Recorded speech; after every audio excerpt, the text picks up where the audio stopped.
Welcome back to Tech Tuesday. I'm your host, Jordan Evans. We got another great episode for everyone that's tuning in and watching. I'm hoping that you can drop into the chat or even send me an email about like what are you learning in this? Are you learning anything? Do I need to change what we're doing? I'm just glad to have these conversations. I'm glad to really just bring in some awesome voices and some awesome thought leaders to talk about this awesome space that we work in, which is senior living and aging services. So, without further ado, today we have Judy Collett-Miller, who is Director of Business Development, sitting on the Parker strategy team. She's going to come on and talk about all the things that she does on the Parker strategy team, and even what is Parker if you haven't heard about it. So, without further ado, Judy. Hi, Jordan. Very nice to talk to you again. So, Jordan and I just met about 2 weeks ago, and we've already formed a fast friendship and have lots of things to talk about. So, thanks for having me. So, Parker Health Group is located in Piscataway, New Jersey. We have 5 locations, all within about a 30-minute radius. Parker has skilled nursing, assisted living, memory care. And we were just chatting today about we have adult daycare on site, and we also have childcare on site for both our employees and also community members. So we said we don't have someone yet, but you could have a staff member that actually could have a child here and also a parent here taking advantage of Parker services. And that's pretty cool. And I think a lot of organizations are in a similar situation. So talk about the continuum of care, right? So part of our strategy, you'll hear we have a lot of, we have post-acute as well. So we have residential settings, but we do not have independent housing in our portfolio yet anyway. So as part of our strategic plan, we are really looking at, like many other providers, how to provide support and services to older adults in the community, whether that's living at home or living at home in an affordable housing community, like lots of different variations on that. Parker's been in existence for over 100 years. We're a nonprofit. And what I always like to say about my nonprofit colleagues is people are so willing to share. We're all doing such different and interesting stuff in different ways. And whenever I pick up the phone, people are always more than happy to answer questions, talk things through. So that's a really wonderful thing.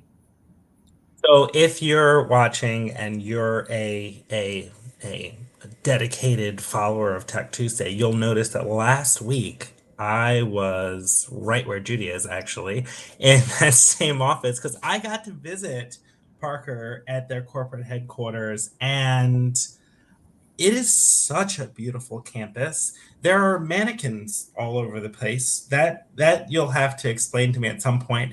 But statues, not mannequins. They're statues. Yes, they're statues.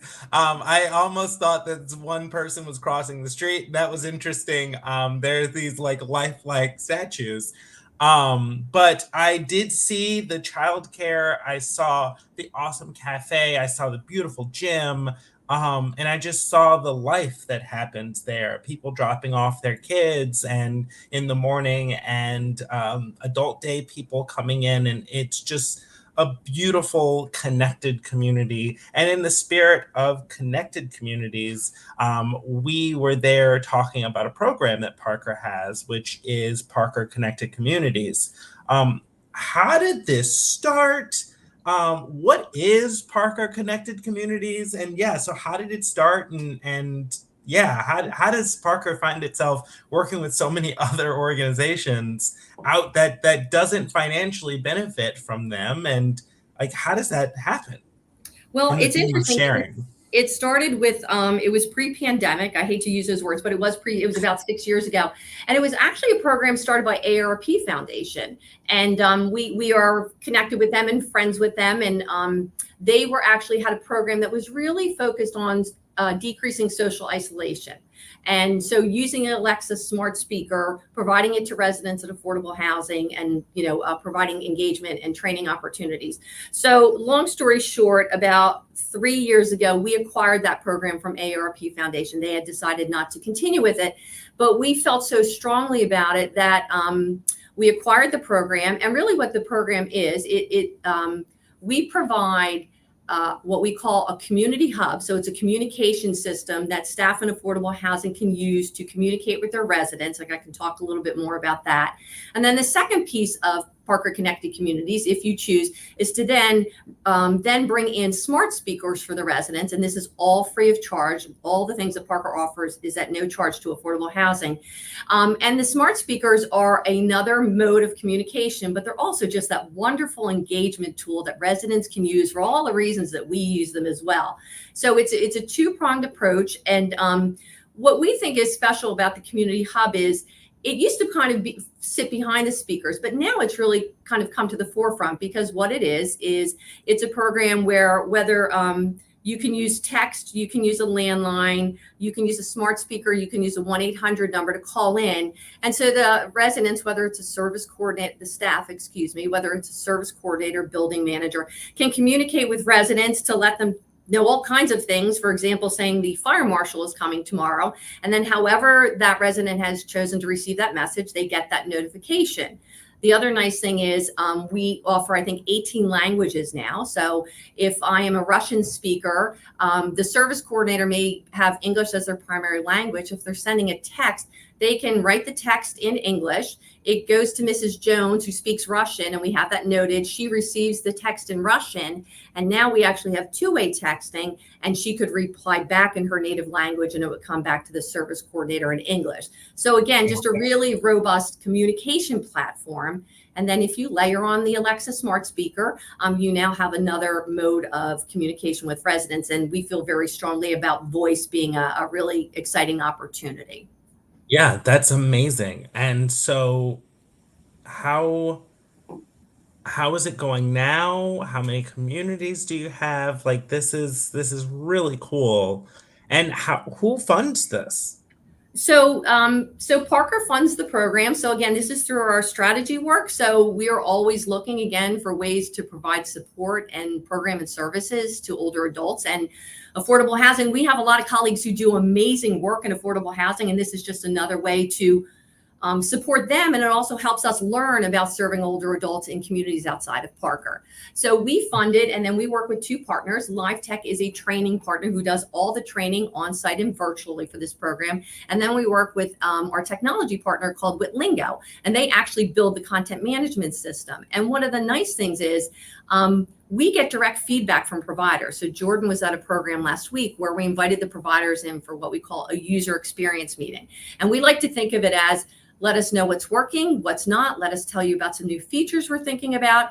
And that's the way we take in information. We look at our roadmap. We say, is this valuable to enough people? And then we can make decisions in how to enhance the technology. So it really gives us, we hope, that very firsthand experience that we can react to what affordable housing providers want and need in terms of this communication system. So it's all, again, funded through Parker, free of charge to nonprofit affordable housing providers, primarily in New Jersey, but we do have a new provider in Texas that we're launching out to. We have about 20 communities, and we have another 14 coming on board in one organization in the next 30 days. So we're really excited about that growth. And I think as we've added to the content, the community, the communication system, community hub, I think that's where people are really seeing the value, right? This is something that we can use. And so when we go out to a community, we always say to them, like, what are you trying to accomplish? What are your pain points? How might this help you? It's amazing. There's hundreds of residents that are benefiting from this, and not just sitting in a room, but engaged in a larger community. I'm curious, what other projects is our Parker strategy team working on centered around tech? So two of the things that I can talk about is, this is kind of tech light, but it's we developed a virtual programming series probably last year, and we just offered our summer series. And it is simple as it says.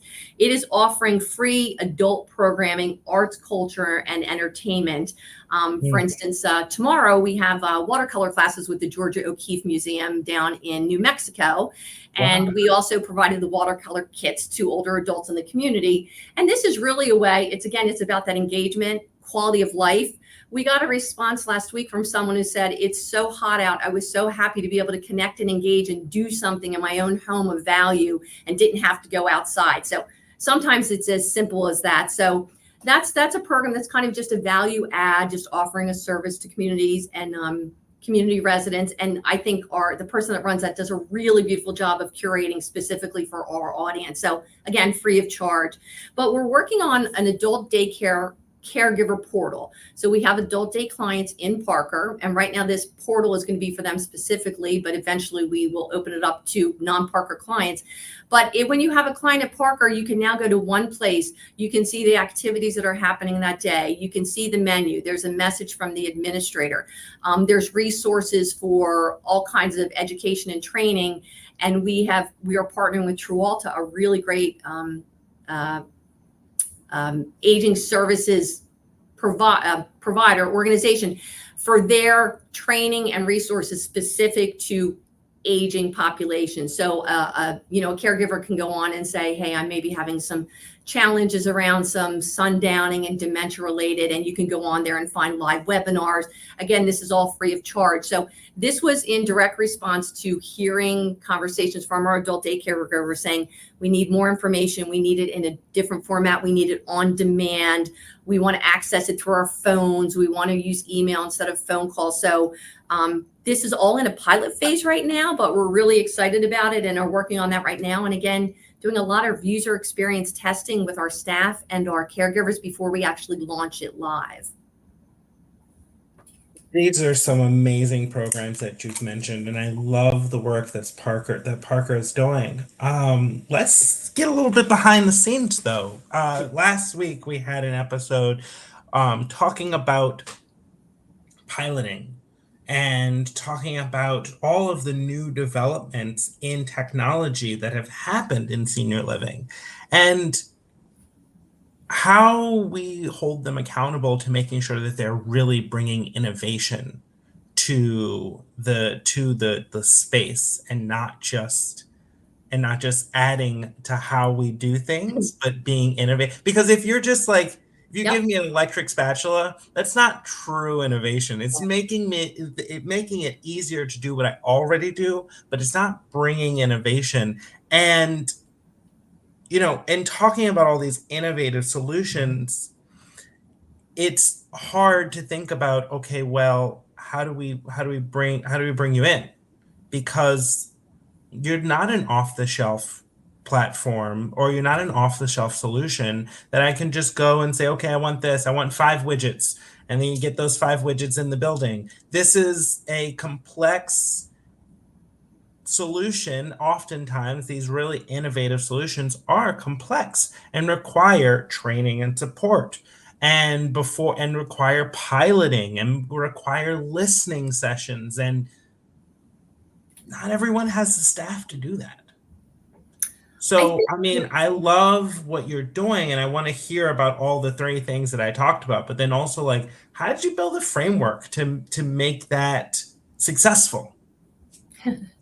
Trial and error. I think if everybody's being honest, it's probably trial and error, right? And so I think your comments about piloting, and whether you call it a pilot or you just say the first phase, whatever that might be. And I think innovation is a big word, right? Like, there's what innovation means to one person. It depends on your organization. It may someone else may look at it as a small change, but for your organization, if it's radical change and it's made you do something differently and think differently, then that's innovation. But what I will say is during the pandemic and after the pandemic, I was involved supporting the IT team for a while in launching 2 technologies. And one was BioVigil, which is a wearable hand hygiene solution, but it's also infection control. So it does contact tracing and all these wonderful things. And it's basically a badge that goes red, yellow, or green, and everybody sees it. And it knows through sensors throughout our buildings. They're very innocuous, but the sensor will tell you, have you washed your hands? It knows the difference between soap and water and just alcohol based. And so it's always alerting you, have you done the right thing? And then the second piece was a piece of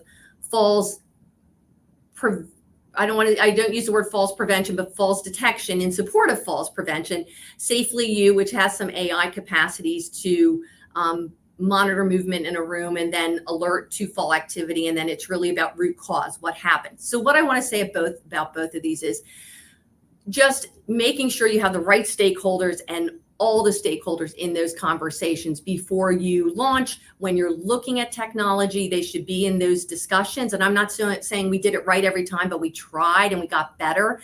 But who should be in those conversations? Sure, your chief clinical officer, sure, your director of nursing, but how about that CNA?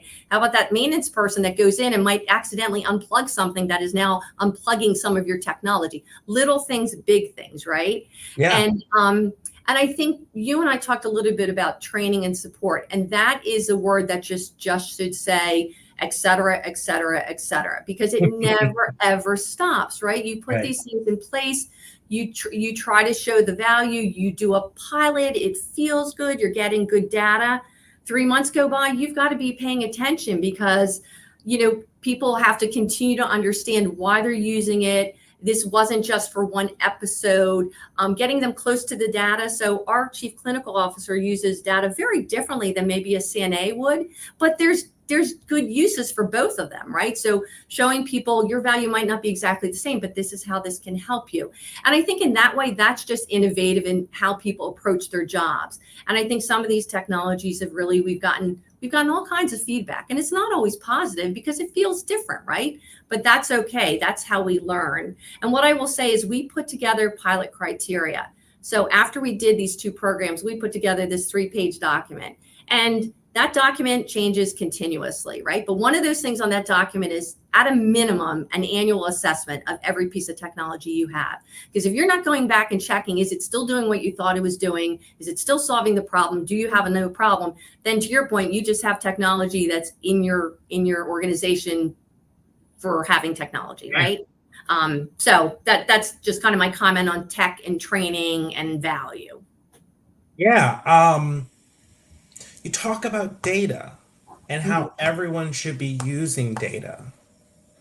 I think that it is important that everyone educate on a certain amount of data literacy. Yep. And the reason I say data literacy, because this is the reason I say this is specifically what you said around, yes, my clinical director understands data, and what clinical director doesn't have some sense of understanding data? And my CNA should be understanding data. And while they may be looking at different data points, you just lost most people on my CNA should be using data, because people don't think about that and how direct care workers or our frontline staff or whatever we the new name that we're calling them, the people that are closest to our resident, closest to our customer, consumer, resident, patient, aren't given any education around understanding data. And this is how we build low accountable cultures. Because data equals accountability. Yeah. But data always does. Yeah. Data is not always data. Data is not always numbers, right? Data can be data. Which way do you say it, right? And on. So I'll say data.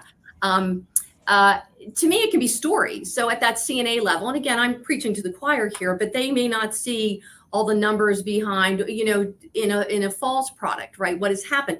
But what they're seeing is they're going to hear the story about this is what we saw, and they're going to watch this with us, and they're going to say, this is what we saw. Why do we think this happened? And how is this going to change your routine of care? What would you do differently? That's data, right? So it's not all about have we hit, 90% of this or 70% of that, but what information rather than data matters to each person. And I think people talk about digital literacy. You and I talked a little bit about this, of what does that really mean? Even some basic glossary, the assumption that people understand when you're saying data or analytics or whatever that looks like is really thinking about how we talk to people about information we're collecting, and what does that sound like and what does that look like, right? And even some of our, and this is, you have to meet everybody where they are, and whether it's a resident or a staff, everybody's at different levels. They've used things differently for different uses. Just because everybody has a smartphone doesn't necessarily mean they're literate in what you need them to be literate in, right? And so I think this is funny. So the lots of online training, right? So you listen to these videos and you're learning training, but I think they're wonderful, but I also think they're how should I say this? I think there's other opportunities to get people more hands-on. I didn't segue very well, but yeah, I think there are other opportunities when people come in during orientation for their job, for their specific roles, to really spend a lot of time on what they need to know to do their job, but what do they want to know to do their job? So some real digital literacy training before they even start, and make sure they're ready and prepared. I'm sure this is when people do nursing job profiles, they look so different than they did even 5 years ago, right? Because there's an expectation that you have to be able to do certain things. Well, I think you probably are going to have that expectation across a lot of jobs. And now you're going to have to train for them because not everybody has to do that. And I think that's okay. But it's now, I think, have people thinking about what do these programs really look like and how do we have to support people in this? Even to use intranets, you provide your employees with all this information, but if they don't know where to access it, or if it's not user friendly, it's not doing anybody any good. So again, it's all about that user testing and meeting people where they are. And meeting people where they are. I've written down a bunch of things. Where do we begin? How we talk, what words we use is literacy. And so, and making sure I wrote down literacy is cohesion. Literacy is, I say this word and you understand that word as well as I do. And that's why literacy should be a part of, should be a criteria for the success of a program, because are we all using the same words? Because we cannot collect data if we're all using the same words. Right. And that qualitative data gets diluted, and the value of it gets diluted when we have 5 CNAs saying the same thing, but they're not using the same words. Yeah. And so we'll send out a survey, hey, how's using this new product that we just brought in? And all of them say, I get on the computer and it doesn't work. That's 5 different stories that say I get on the computer and it doesn't work. But there could be actually 5 different points and 5 different system failures on why, quote, they get on the computer and it doesn't work. Yeah. And there's I had to take a step back. There's something I learned recently, that the idea of accountability has changed. The idea accountability used to be responsibility. Like like people, you'd ask someone 20 years ago, even really, I think even 5 years ago, you asked someone what accountability meant. And this was specifically talking, this, my friend was telling me this story about how in reading research, they learned that 5 years ago, accountability to our frontline workforce meant responsible, like you're accountable for this. But now accountability means, do I know the big picture and how I fit in it? And that is what our workforce is calling for. They want to know, what is this system and how do I fit into this system? And understanding the words that we're using in holding accountable our vendors, or the criteria, the words that we're using in our data, and really just the words we're using to tell if something is working or isn't, is a part of that accountability. And we can't have successful systems or even a successful pilot until everyone is accountable for understanding the criteria of what success looks like. And I feel like we need to get there. And that is what you're saying, what I'm hearing. That's a part of that training and support.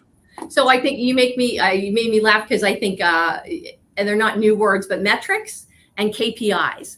right? And I'm not being facetious, but people sit in meetings and go, again, if you don't, I didn't know what a KPI was when I first started, and being a big deal, key performance indicator, right? But if you're not telling people what that means and in their own language, it's just trying to show, is this working? Is there value, right? But again, it's almost like a baseline, remembering who you're speaking to, what you're talking about, and metrics. It's the same thing. It's just what's important to you. What do you want to measure, or what do you want to know? Even measure, right? What do you want to know? What do you want to happen? What is the outcome? Like all these big words that just mean what's going to happen. It's an outcome, right? What do you want to happen by using this new piece of equipment or this new software or this new whatever?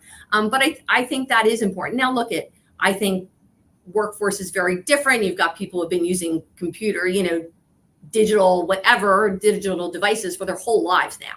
So, but even that language may be different than what we use in the workforce, right? I don't have teenagers, but we almost should have a teenager advisory group sometimes to know what the new language is, right? In terms of or young adults, what's being used to talk about what's happening in that digital world.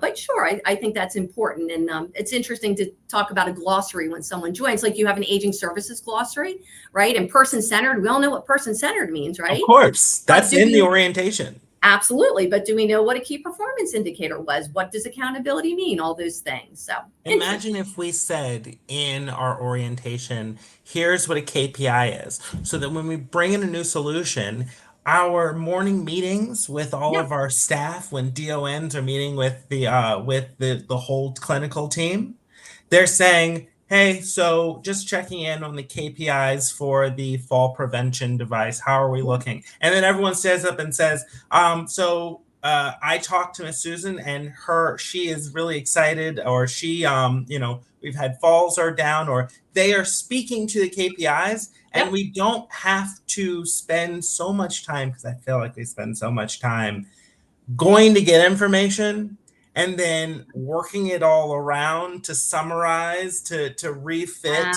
what we need to then stay out externally. Like, you know what I mean? Like we constantly are sending out surveys, and then we spend so much time because we're not educating, we're just placating. Yeah. So you have, somebody told me once I was putting a presentation together, and they said, oh, that's a vanity metric. And I'm like, what's a vanity metric? And basically it was an interesting data point, but it really wasn't proving anything. It was just saying like 85% of people eat asparagus every 3 days, right? But it didn't really matter to what I was trying to solve for. So I think it's interesting when I look at data and what we're collecting. Is it really answering the question, or is it just a nice piece of information to put in? And I think I try to pay attention to that. Parker has, over the last couple of years, have really put a lot of work into analytics platforms. So for some of the programs that I'm responsible for, or work on teams for, is we now have developed actual dashboards with automated data coming in.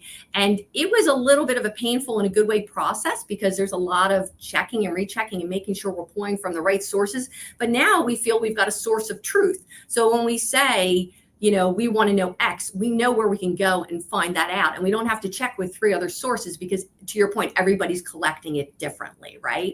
Yeah. So I think that's super important. And that doesn't necessarily have to be a big process or a big expense. Is you just have to think about, again, what data you're collecting, where it's coming from, and where where that source of truth sits. So everybody's going to the same place. So if you ask one person, how many widgets did we have last week? And you get 3 different answers. Why are you getting 3 different answers? Because they're going to 3 different sources that they're comfortable with. But again, that's about education, getting people to use the technology, making sure they understand it, and understanding the value of why we're asking them to use it, right? Judy, thank you so much.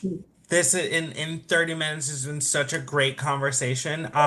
Key takeaways that I'm taking from this, and then I'd love to give you the last word. Takeaways I'm getting: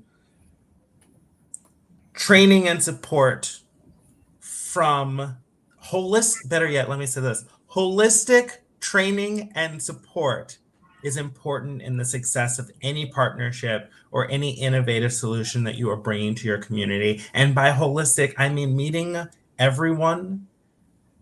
everyone and taking in their their perspective, but specifically meeting with the people closest to the resident, people closest to this, to even people closest to the staff member. If we're talking about bringing in a solution just for staff and not for residents, Yep. but just meeting as far close to the, as I would like to say, meeting with people closest to the problem. Yeah, absolutely. Meeting with those people and providing opportunities, continually providing opportunities to check in Yep. and say, how are we doing here? Are we and actively listening in those points? And I love that you put in assessments too, like making sure that we are continually pushing as far as we can go and not making sure that this is getting stale. I think about it as like marriage counseling. Checking in. Hey, are you meeting my needs? Am Are I you meeting okay? your Yeah. needs? Are you okay? Are you okay? How do you feel? And lastly, just the other takeaway, Parker is doing cool things and really, really great stuff that is really making a difference for people that don't receive Parker services. And so if you're watching this and you are an affordable housing community, reach out to Judy. Judy, I think we have your email down there. Yep. There's your LinkedIn. Your email is Collett-Miller at parkerlife.org. So you can go on parkerlife.org and you'll find me. And Jordan, I want to share one last thing. I think the great thing when I was in some of these pilots, people like being held accountable, if that's the right word. We would have conversations about, what do you think and what would you like and what do you want? And then we'd go back and we'd come back. And it didn't always turn out the way we thought it would, but it was, I don't feel anyway, it's not in a negative way. We're like, man, that didn't work. But it gets, people are like, yeah, I wonder why that didn't work. And then they go to solve their own problem. So I think it's always just, this is about having the right people to lead these conversations, to facilitate these conversations. But it's been nothing but enjoyable, and it's not always easy, but I always love this work and always learning something new, and hopefully was able to share a little bit with whoever might be listening today. So thanks for inviting me on. Of course. Thank you so much, Judy. This has been another episode of Tech Tuesday. I'm full from all the things that I just learned. I hope you are too. Again, please reach out to me, reach out to anyone in the Foresight team. Just somehow holler into the ether that you want some different content, or you want to come on to the show, or just to give accolades. I would love to hear them. There's my email. So thanks so much for watching another episode of Tech Tuesday. I'm your host, Jordan Evans. We do this every Tuesday without fail, every Tuesday at 1:30 Eastern time. This is